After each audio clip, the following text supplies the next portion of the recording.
मेला पंजवा घर छय ओंकार सतगुरु प्रसाद।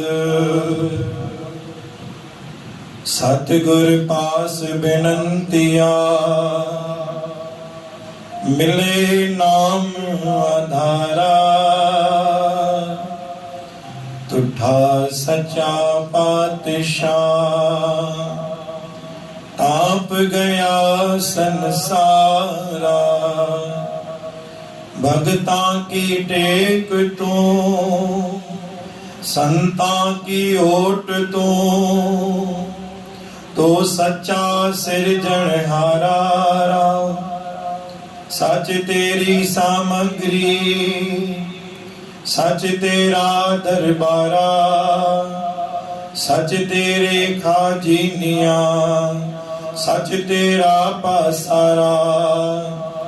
तेरा रूप अगम है अनूप तेरा दर सारा। हौं कुर्बानी तेरिया सेवका जिन हर नाम प्यारा।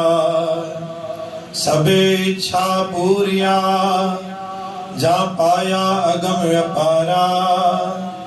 गुरु नानक मिल्या पार ब्रह्म तेरिया चरना को बलिहारा। सतनाम श्री हरि सतनाम श्री हरि।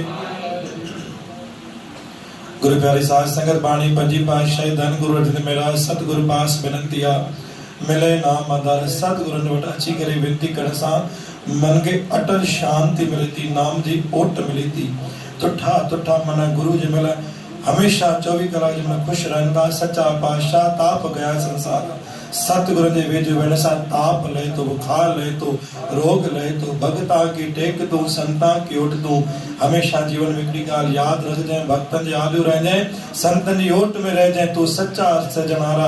तने सचो सतगुरु तो सा कदम कदम ते सहाय थींदो। सच तेरी सामग्री सच तेरा दरबारा। जेकी तो दरबार ॾिसी तो वो भी सच्चा। जेकी गुरु जी संगत ॾिसी तो उहा भी सच्चा। जेको गुरु बरकत ॾे तो सभने उहा भी सच्चा। सच तेरे खाजिनिया सच तेरा पसारा। अनला अगम दाता जी दे खजानो अपरंपार भरल पवा। गुरु महाराज चवंदा सिर्फ असांखे गुरुनि जी देरी आहे। गुरु खे कॾहिं ॾियण जी देरी कोन्हे की। बोल गुरु नानक देव की।